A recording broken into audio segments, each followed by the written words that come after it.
When the divine speaks, it does not speak to the mask you wear in front of others.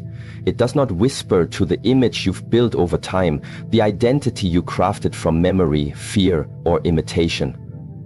The voice that comes from the divine, subtle as wind, quiet as breath, speaks to something ancient within you, something original. It speaks not to the person you believe you are, but to the soul you forgot you've always been. When God says, "This is your duty now," He is not telling you what to do. He is reminding you of what you already are. Many people wait for signs. They look for voices in the sky, patterns in clouds, symbols in books, or validation from other people. But the truth is, the deepest voice is never outside of you. It is within, and it is quiet, because it does not compete for your attention. It waits, silently, patiently, until you are ready to listen. And once you are, it becomes impossible to ignore. Like a flame that refuses to be extinguished, this voice says, "It is time." You are no longer who you were yesterday. The transformation begins not with loud declarations, not with dramatic gestures, but with awareness, subtle awareness. The kind that sits in your chest when you wake up and feel that something has shifted, though you cannot yet name what it is. It is a sensation more than a thought, a pull more than a plan. Something in you begins to awaken and stretch itself after a long sleep. And with that stretch comes a deep realization: the life you once accepted is too small for the soul you now carry. You have outgrown the version of yourself that was built only for survival. You are ready now for a life of alignment. What you call destiny is not something that arrives from outside. It rises from within. It is not a straight road. It is not a blueprint. It is not something you chase. It is something you uncover, layer by layer, breath by breath, moment by moment. Every time you say yes to truth, you step further into your real path. Every time you ignore distractions, illusions, temptations that pull you away from inner stillness, you come closer to the core of your being. The reason the voice of the divine speaks now is because something inside you has become fertile for it. The soil of your soul has been tilled by experience, by heartbreak, by quiet suffering, by disappointment, and by endurance. You did not get here easily. You arrived through invisible trials. And though others may not see the journey that shaped you, you carry it in your breath, your posture, your silence. The scars on your spirit are not weaknesses. They are instructions. They are reminders that the pain you endured was not random. It had purpose. And now that purpose is becoming visible. That purpose is speaking through your intuition, through your dreams, through that growing sense that there is more you are meant to give. When the divine says, "This is your duty now," it is not adding weight to your life. It is removing illusion. The illusion that you are powerless. The illusion that you must wait for permission. The illusion that you are not ready. Those illusions belong to the person you used to be. But you are not that person anymore. The very fact that you hear this message, feel this stirring, sense this responsibility, is proof that the time has come. This calling will not always feel easy. It may take you away from comfort. It may isolate you from familiar people, places, or patterns. But this isolation is not abandonment. It is consecration. It is setting you apart for something sacred. Sometimes, in order to hear clearly, you must step away from the noise. Sometimes, to act with precision, you must pause from the chaos. The divine will often strip away what no longer serves your becoming, not to punish you, but to prepare you. You must understand, when you feel called to something greater, it is because that greater thing already exists inside you. You are not trying to become worthy of it. You are waking up to the truth that you already are. The world may not see it yet. That is irrelevant. Your work is not to convince others of your purpose. Your work is to embody it, quietly, consistently, without demand, without expectation. When you walk in alignment, your life becomes the evidence. You don't need to explain. You don't need to argue. Presence becomes your message. stillness becomes your sermon. You must now honor the experiences that have shaped you. Do not regret the pain. Do not wish away the long nights, the unanswered prayers, the lonely roads. Each of them carved depth into your character. Each one stretched the container of your spirit. Without those trials, you would not be ready for this moment. You would not have the compassion, the awareness, the sensitivity required to carry your new duty. And make no mistake, your duty is not just action. It is presence. It is energy. It is how you breathe, how you respond, how you treat people when no one is watching. There is something powerful about a person who knows who they are in silence, when no one claps, when no one thanks them, when no one sees. That kind of power does not come from the world. It comes from alignment, from obedience to the unseen, from loyalty to the eternal. And that is what your duty now requires, not performance, not ego, but reverence, stillness, humility, the understanding that you are a vessel for something timeless. You have not been chosen because you are flawless. You have been chosen because you are willing, and willingness is more powerful than perfection. Willingness opens doors that logic cannot. Willingness attracts grace. Willingness says, even if I don't understand, I trust. Even if I feel fear, I move. And in that movement, in that sacred trust, you become a magnet for synchronicity. Paths begin to appear. Connections reveal themselves. Not because you forced them, but because you aligned with them.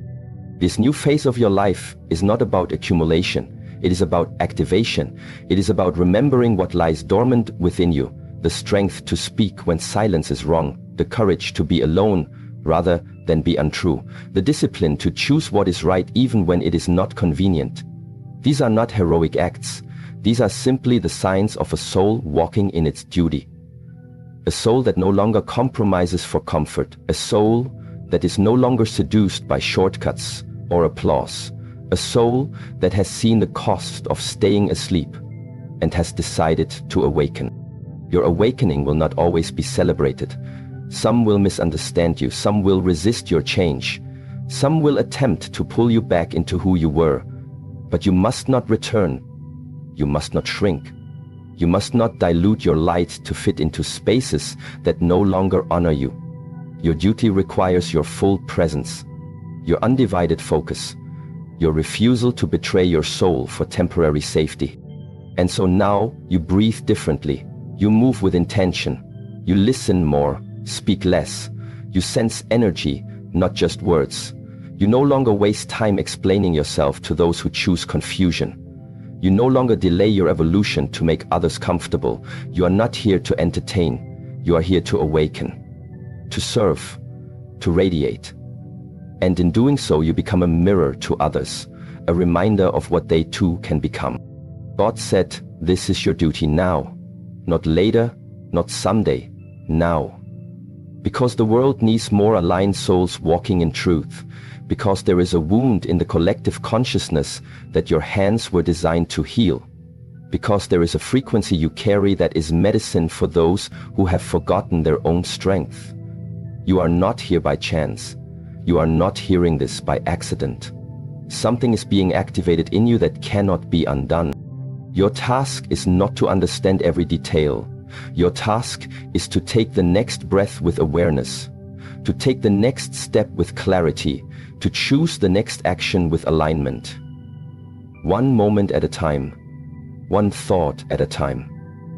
And as you do, you become the living answer to the very prayers you once spoke in desperation.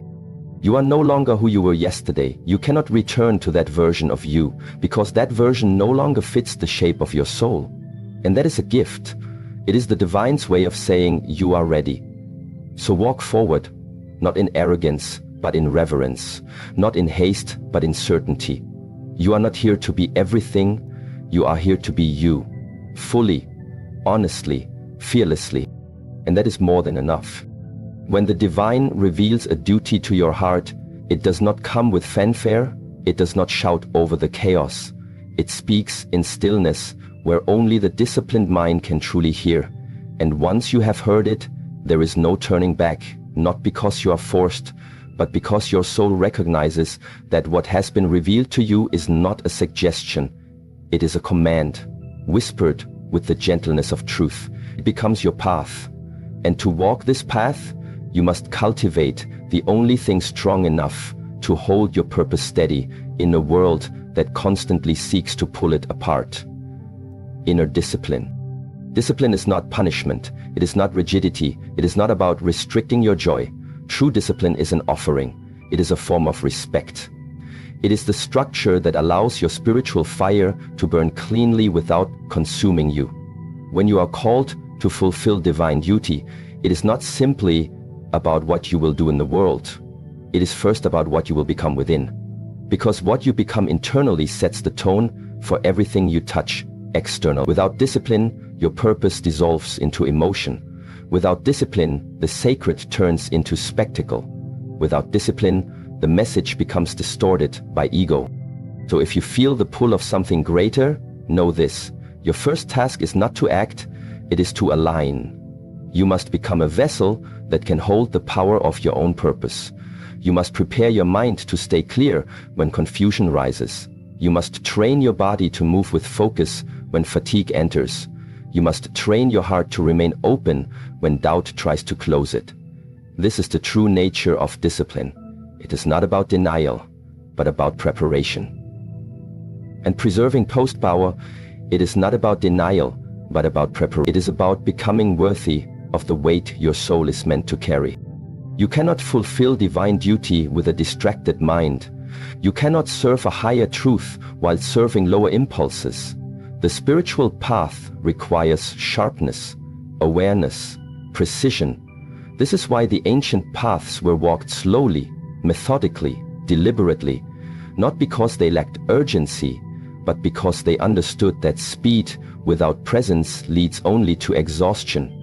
It is not how fast you walk the path. It is how present you are on each step. Discipline slows you down, not to delay you, but to sharpen your vision, so you do not miss what matters. There will be many days when your emotions say, rest, when your fear says, stop, when your doubt says, you are not enough. And on those days, your discipline becomes your ally. It is not a voice that yells over the noise.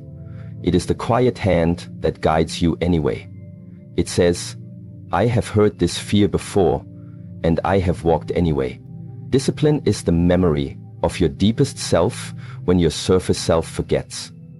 It is the agreement you made with your soul before the distractions began. Do not mistake motivation for commitment. Motivation rises and falls with emotion. Commitment is what remains when emotion disappears.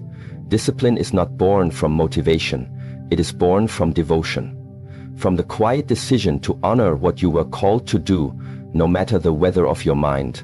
On cold mornings, in lonely hours, in seasons of silence when no one sees your work or celebrates your growth. It is in those unseen moments that discipline forges the path. And when the time comes to act in the world, you will move not from impulse, but from clarity. You will speak not from noise, but from knowing. You will choose not what is easy, but what is right. Understand this. Every moment you train your mind to be still when it wants to run, every time you choose the hard truth over the soft lie, every time you breathe before reacting, you are walking your duty. You are aligning with something ancient and sacred. You are cultivating inner power, the kind that cannot be taken from you. This power is not flashy. It does not seek to be admired. It does not boast. It sits quietly in the spine, in the breath, in the gaze. And from this quiet power, your actions begin to reflect a higher order. If you skip this inner discipline, you may still accomplish things, you may still build something, but you will always be at the mercy of your inner storms. You will create from reaction instead of creation, from fear instead of wisdom. You will give up the long path for the quick win, and in doing so you betray the sacredness of your calling. The way of discipline is not glamorous, it is repetition. It is rising before the sun, not for the sake of routine, but to remind the body who is in command. It is sitting in silence when the world screams for entertainment.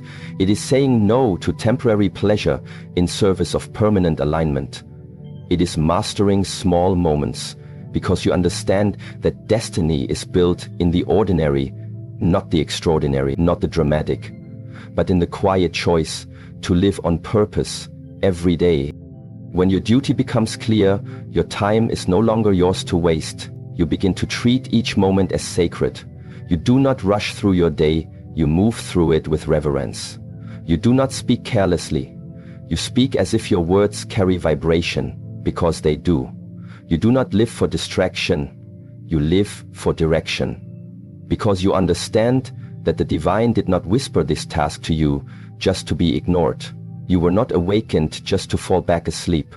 You were chosen not because you are better, but because you are willing. Willing to become disciplined, willing to become focused, willing to endure the discomfort of transformation, willing to say no when the world begs you